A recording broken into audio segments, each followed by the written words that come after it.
നമസ്കാരം. ഫുക്രിയിലേക്ക് സ്വാഗതം.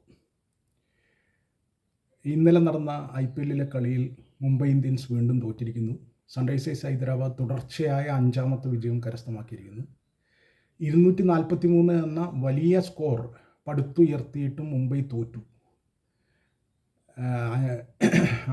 പിന്തുടർന്ന സൺറൈസേഴ്സ് ഹൈദരാബാദ് 244 റണ്ണ് 18.5 ഓവറിൽ അനായാസേന കരസ്ഥമാക്കി. അവരുടെ ഓപ്പണിംഗ് സഖ്യം 129 റണ്ണ് വരെ കൂട്ടിച്ചേർത്തിട്ടാണ് അഭിഷേക് ശർമ്മ 45 റണ്ണിന് ഔട്ടായത്. മറ്റൊരു ഓപ്പണറായ ട്രാവിസ് ഹെഡ് 30 പന്തിൽ 76 റണ്ണാണ് അടിച്ചു കൂട്ടിയത്. പിന്നീട് വന്ന ഹെൻറിച്ച് ക്ലാസൻ 30 പന്തിൽ 65 റണ്ണ് അടിച്ച് പുറത്താകാതെ നിന്നു.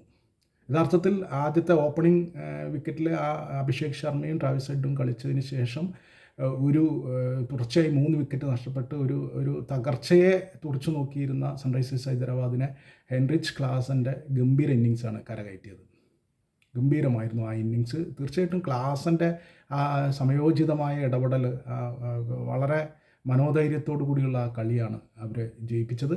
എന്തായാലും മുംബൈ ഇന്ത്യൻസ് ഇനി വലിയ ബുദ്ധിമുട്ടാണ് ഈ IPL സീസണിൽ. ഇനി 6 കളിയാണ് അവർക്ക് ബാക്കിയുള്ളത്. ഇതുവരെ 8 കളി കളിച്ചതിൽ 2 എണ്ണം മാത്രമാണ് ജയിച്ചത്. ബാക്കി 6 കളികളും അവർ തോറ്റു. ഇനി 6 കളി ബാക്കിയുണ്ട്. ഇതിൽ 6ഉം ജയിച്ചാലും കഷ്ടമാണ്. പിന്നീട് റൺ റേറ്റും ഒക്കെ നോക്കേണ്ടി വരുമായിരിക്കും. 6 എണ്ണം തുടർച്ചയായി ജയിച്ചാൽ, ഇപ്പോഴത്തെ മുംബൈയുടെ അവസ്ഥയിൽ 6 എണ്ണം ജയിക്കുക എന്ന് പറയുന്നത് അവിശ്വസനീയമാണ്. അത് നടക്കുമെന്ന് തോന്നുന്നില്ല. പഴയതുപോലെ മുൻ IPLകളിൽ നടത്തിയ പോലെ ഒരു തിരിച്ചുവരവ് ഈ IPLൽ മുംബൈക്ക് ഉണ്ടാകുമെന്ന് വിശ്വസിക്കാൻ ബുദ്ധിമുട്ടാണ്. കാരണം അവരുടെ ഇപ്പോഴത്തെ നിലവിലെ ടീമിൻ്റെ ഫോം. അവർ ആദ്യം ബാറ്റ് ചെയ്തപ്പോൾ റിയാൻ റിക്കിൾട്ടൻ്റെ ഗംഭീര 55 പന്തിലാണ് 123 റൺ അടിച്ച്. 220 മീതെയാണ് സ്ട്രൈക്ക് റേറ്റ്. അവർ തന്നെ വിൽ ജാക്സ് 46 റൺ അടിച്ചത് ഇത്ര തന്നെ സ്ട്രൈക്ക് റേറ്റിലാണ്, 220 മീതെ സ്ട്രൈക്ക് റേറ്റിലാണ്. എന്നിട്ടും ഇങ്ങനെയൊക്കെ അടിച്ചിട്ടും അവർ തോറ്റു. എവിടെയാണ് അവരുടെ പാളിച്ച? തീർച്ചയായിട്ടും ബൗളിങ്ങിൽ അവർക്ക് പറ്റുന്നത് ജസ്പ്രീത് ബുംറയ്ക്ക് ഒന്നും ചെയ്യാൻ പറ്റുന്നില്ല എന്നുള്ളതാണ്. ബുംറ ഈ IPLൽ നിന്നല്ല, കഴിഞ്ഞ 10 വർഷത്തിലധികമായി ഇന്ത്യൻ ക്രിക്കറ്റ് ആരാധകർ ജസ്പ്രീത് ബുംറയെ കാണുന്നു. ഒരു പക്ഷേ ബുംറ ഇത്രമാത്രം ദുർബലനായി കാണപ്പെട്ട ഒരു കാലം ഉണ്ടാകുമെന്ന് തോന്നുന്നില്ല ബൗളിങ്ങിൽ. അത്രമാത്രം ബൗളിങ്ങിൽ അദ്ദേഹം ഹതാശനായിട്ടാണ്. അദ്ദേഹത്തെ അടിച്ച് ഒരു സാധാരണ വളരെ ഒരു ആവറേജ് ബൗളറെ അടിച്ച് തകർക്കുന്നത് പോലെയാണ് ബാറ്റർമാർ അടിച്ച്. ഇന്നലത്തെയൊക്കെ കളി കണ്ടു കഴിഞ്ഞാൽ ദയനീയം. നമ്മൾ ബുംറയെ ഇഷ്ടപ്പെടുന്നുണ്ടെങ്കിൽ നമുക്കത് TV ഓഫ് ചെയ്ത് വെക്കാൻ തോന്നും. അതുപോലെ നമുക്കത് കണ്ടിരിക്കാൻ കഴിയാത്ത വിധം ബുംറയെ അടിച്ച് തകർക്കുകയാണ് ആരും. അദ്ദേഹം തീർത്തും ലെങ്ത് ബോളുകൾ എറിഞ്ഞും ഫുൾ ടോസുകൾ എറിഞ്ഞും അദ്ദേഹം തീർത്തും മോശം ഫോമിലാണ് എന്ന് പറയാതെ വയ്യ.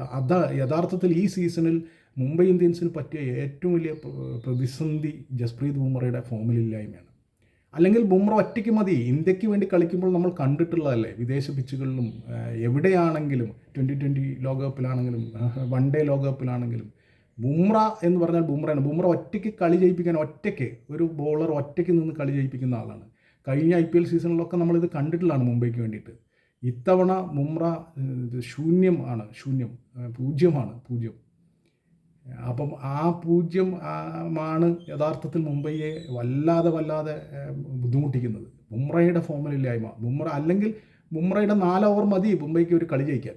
പക്ഷേ ബുംറ ഇപ്പോൾ തീർത്തും ഫോമിലല്ല എന്ന വസ്തുത നിരാശാജനകമാണ്.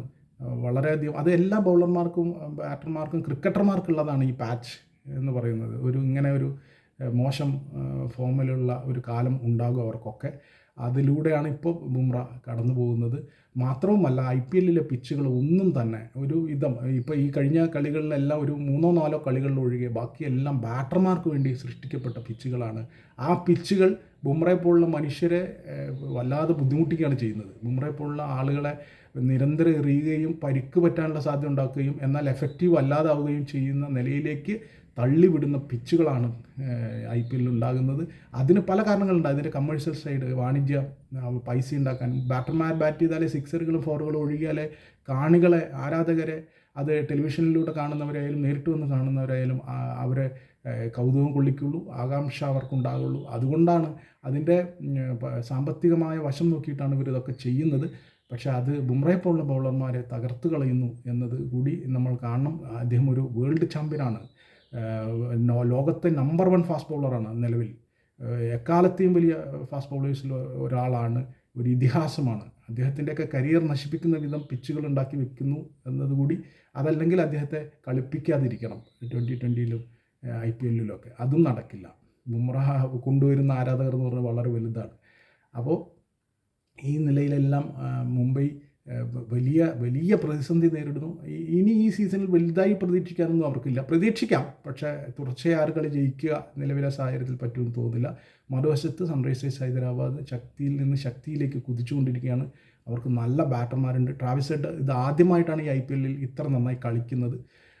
അത് പ്രധാനപ്പെട്ട ഒരു കളിയിൽ തന്നെയാണ് അദ്ദേഹം അത് കളിച്ചത് എന്നതുകൂടി നമ്മൾ ഓർക്കണം. Abhishek Sharma, Travis head, Heinrich Klaasen, Nitish Kumar Reddy, ഇങ്ങനെ നല്ല ഒരുവിധം മിടുക്കന്മാരായ ഇഷാൻ കിഷൻ, അവരുടെ ക്യാപ്റ്റൻ ഇഷാൻ കിഷൻ, അദ്ദേഹം ഇന്നലെ മാത്രമാണ് പരാജയപ്പെട്ടത്. ബാക്കി എല്ലാ കളിയിലും തകർപ്പൻ കളിയാണ് കളിച്ചത്.